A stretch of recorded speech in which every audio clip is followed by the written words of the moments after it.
Pois é, Thaís, porque aquela frase que a gente fala sempre do tédio não morremos, mas agora a situação começa a ficar muito preocupante em termos de geopolítica mundial.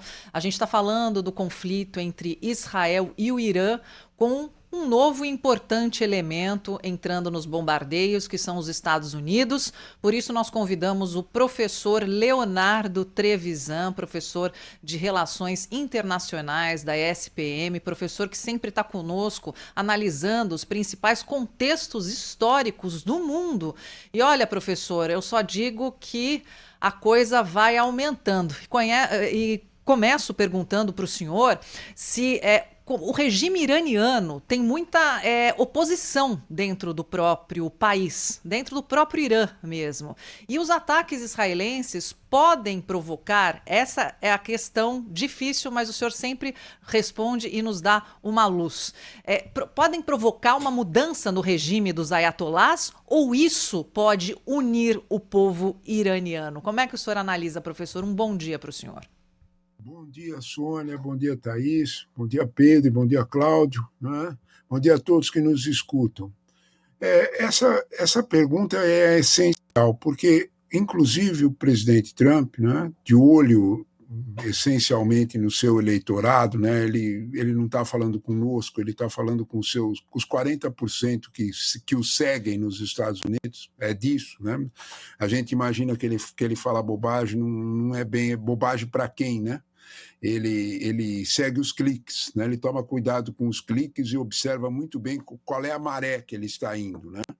E a maré que ele tocou agora é de oferecer vamos dizer, esse desvio, né? Essa atenção desviada que vamos mudar o regime no Irã. Né? Bom, primeiro de tudo, sobre essa possibilidade de mudar o regime no Irã, a gente precisa entender o que é o poder de Khomeini. Né? Desculpe, Khamenei, desculpe, o Khomeini é o anterior, né? Quando Mesma nós coisa, olhamos né? para esse poder, quando nós olhamos para esse poder de Khamenei, nós temos que, de alguma forma, Cláudio, lapsus linguae. O outro também caiu numa mesma situação. Você tem razão, você tem toda a razão, lapsus Gostei linguae. do A lapsus memória linguae, traiu. é verdade. A memória traiu. O Khamenei, de alguma forma, né, ele representa, olha que loucura, né, Sônia, ele representa um ponto de equilíbrio. O Irã é uma sociedade muito diferente do que nós conceitamos. Quando a gente diz assim, tirar o Khamenei ou comer, cuidado, hein?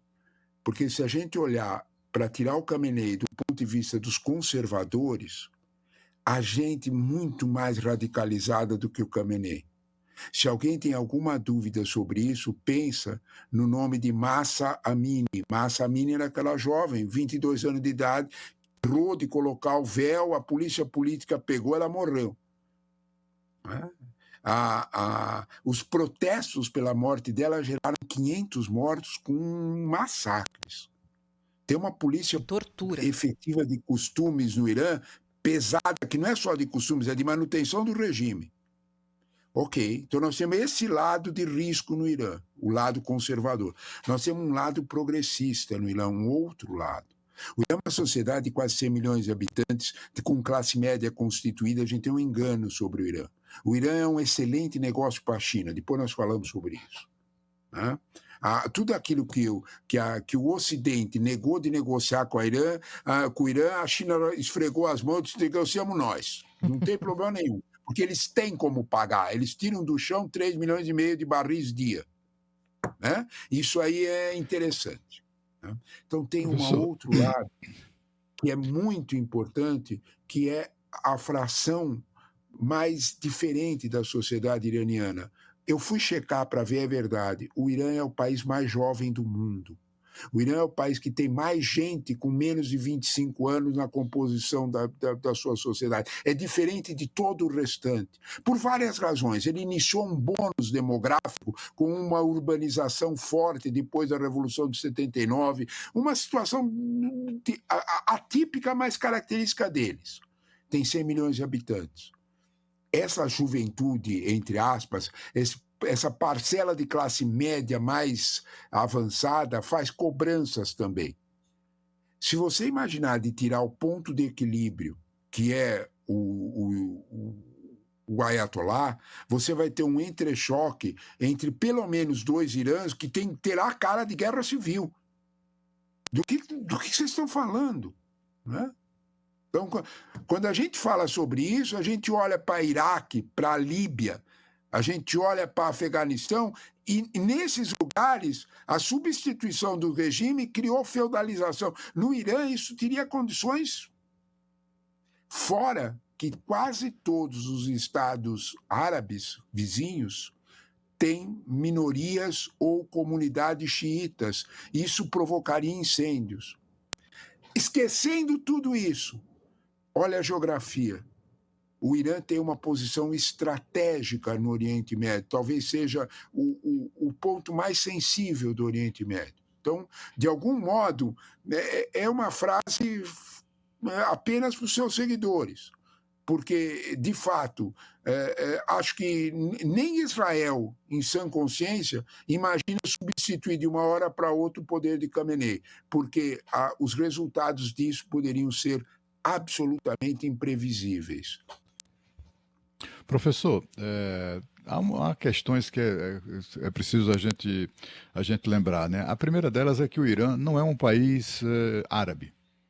Tanto assim isso, que tem mais isso. A gente ele é persa. Não é um país, islâmico, persa, porém não é um país árabe.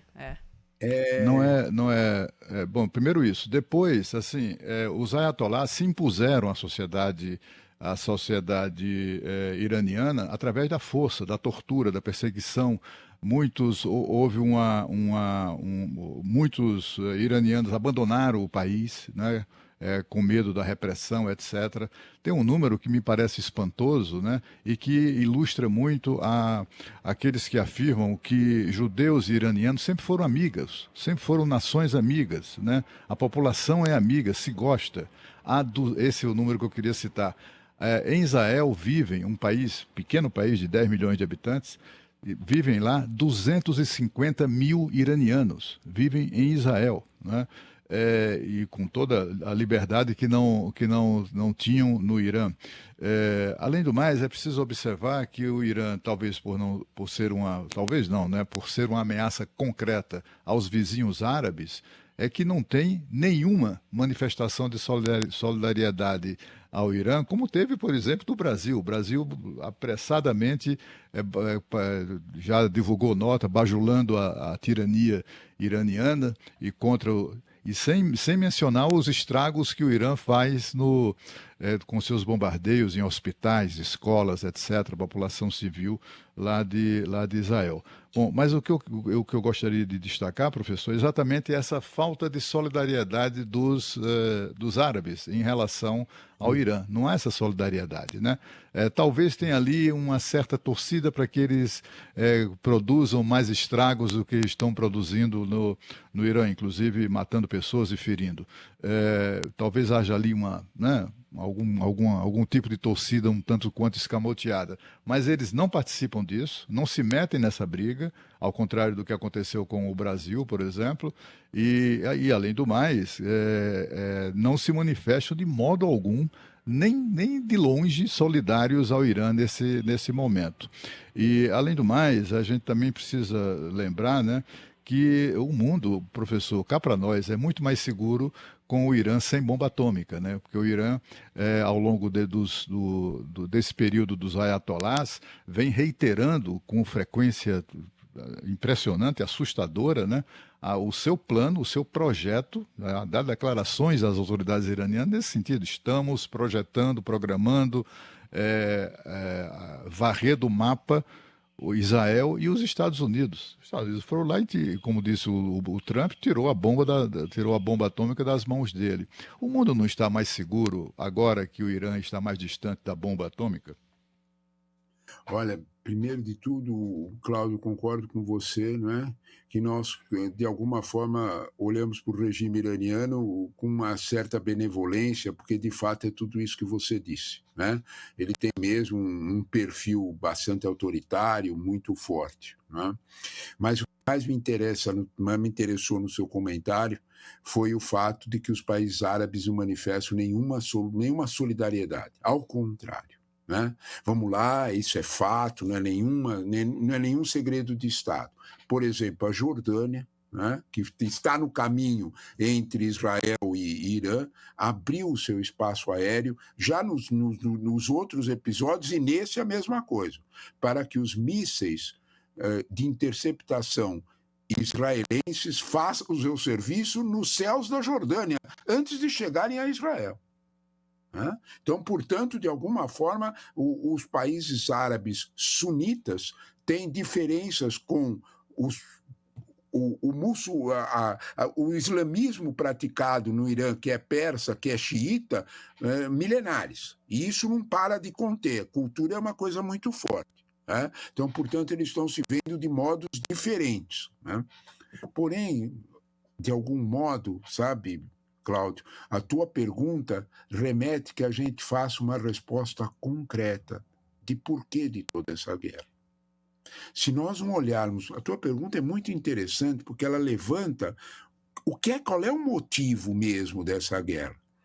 Se a gente observar, no primeiro governo Trump, ocorreu o famoso Acordos de Abraão, que era uma aproximação entre os países árabes, ditos, entre aspas, moderados, e Israel. Era uma aproximação que interessava a todos, aos árabes moderados e a Israel. Quando a gente fala disso, a gente precisa lembrar de Mohammed bin Salman, que é um jovem liderança, menos de 40 anos, uma liderança na Arábia Saudita, interessada em conversar sobre a era do pós-petróleo. Ele não é bobo. Ele sabe que isso pode acontecer e também que as reservas terminam. Ele está desenhando no outro mundo. Existem duas Israel. Existe uma Israel de Netanyahu, forte, com uma visão conservadora, muito dominada pelo ultra-ortodoxo. Existe uma outra Israel, uma nação startup muito forte e muito jovem, com ideias bem dinâmicas. O que Trump fez foi juntar os dois no primeiro governo. A vontade dos árabes moderados de modernizarem-se, a vontade de Israel de se modernizar e fazer negócios. Quando nós olhamos para isso, nós vemos uma possibilidade de business fantástica. Não foi outra coisa que o senhor Trump foi fazer na Arábia Saudita na primeira visita, há um mês atrás. Lembra da visita? A visita do avião, que ele ganhou um avião. Não. O negócio ali não é em bi de dólar, é em tri. E a gente esquece a origem do senhor Trump. Trump é um corretor de imóveis que venceu na vida, que cresceu muito.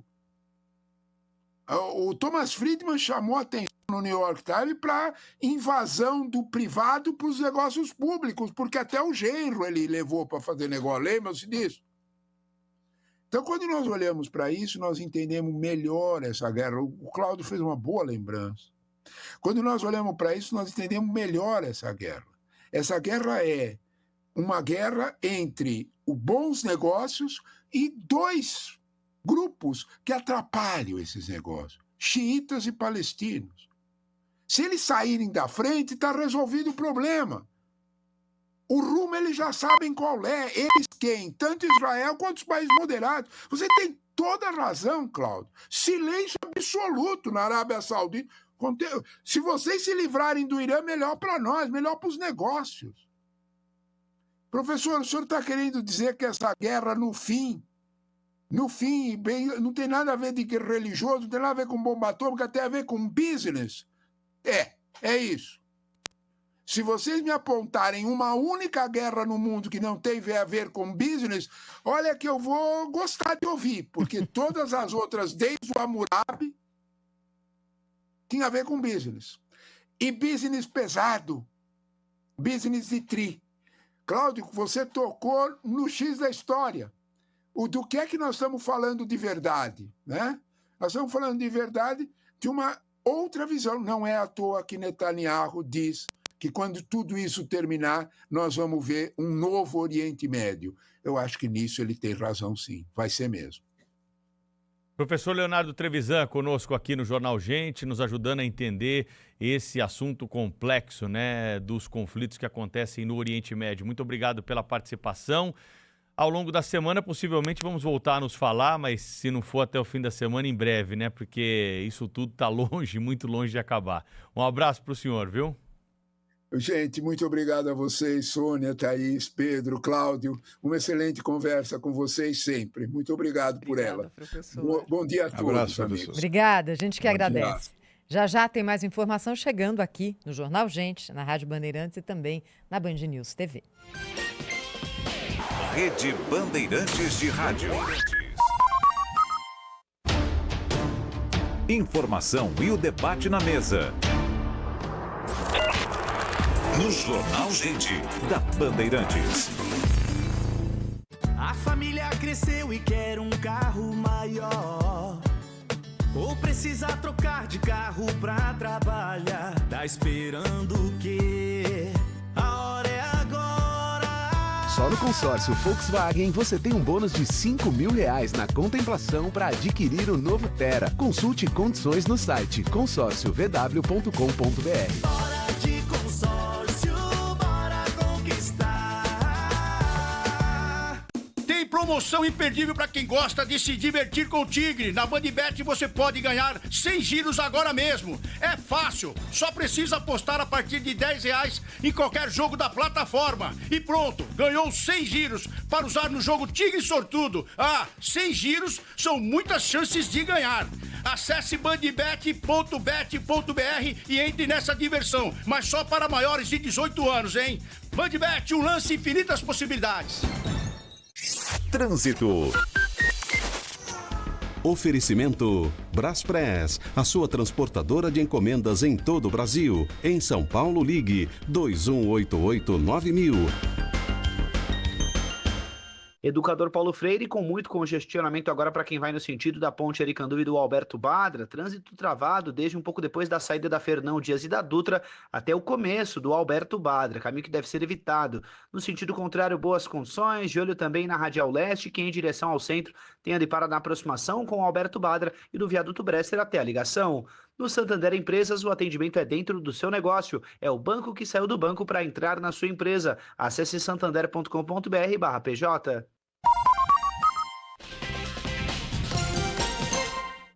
Estamos de volta aqui com o Jornal Gente. Agora há pouquinho, o professor Leonardo Trevisan lembrou que a China é um grande parceiro comercial do Irã. Compra muito petróleo do Irã, depende desse petróleo para fazer gerar a sua economia. É por isso que nós vamos agora a Pequim, ao vivo, com a enviada especial da Rádio Bandeirantes, a repórter Maju Arruda Leite, e a posição do governo chinês a respeito desse momento do conflito e da entrada dos Estados Unidos nos ataques ao Irã. Bom dia, Maju. Oi, Thaís, um bom dia a você, bom dia a todo mundo ligado aqui no Jornal Gente. A China condenou os ataques dos Estados Unidos ao Irã, disse que essa ação viola o direito internacional e também os princípios da Carta da Organização das Nações Unidas. E o governo chinês também pediu a todos os lados dessa guerra, especialmente a Israel, um cessar-fogo imediato. Ainda segundo o governo chinês, é necessário evitar a escalada e a generalização dessa guerra em todo o Oriente Médio. Como você dizia, a China tenta equilibrar as relações estratégicas entre os dois países. Com o Irã, o Irã é um dos principais fornecedores de petróleo e gás da China. Eles têm, por exemplo, os dois países têm um acordo assinado em 2021 que prevê pelos próximos 25 anos o investimento chinês no Irã em setores de energia e infraestrutura e, em contrapartida, a China recebe o petróleo a um valor mais barato. Do outro lado, por mais que Israel seja um aliado dos Estados Unidos, a China também mantém um forte comércio com Israel. Atrás dos Estados Unidos, a China é o segundo maior parceiro comercial do Israel e também muitas empresas chinesas investem em empresas israelenses na área da tecnologia de tecnologia de ponta, como, por exemplo, cibersegurança, sistema de defesa e também inteligência artificial. Então, o foco da China é manter priorizar os interesses econômicos do país e também, claro, manter a estabilidade do Oriente Médio, já que o governo chinês depende muito do Oriente Médio no fornecimento de energia. Inclusive, o Irã ameaça fechar o Estreito de Hormuz, que é um ponto, uma das rotas marítimas principais, e também todo o petróleo que chega aqui, na verdade quase 50% do petróleo passa nesse Estreito de Hormuz. Por isso a escalada dessa guerra no Oriente Médio não é algo que interessa para o governo chinês, e a posição da China é de cautela e equilíbrio nessa escalada de conflito nos últimos dias. Volto com vocês. Obrigado, Major.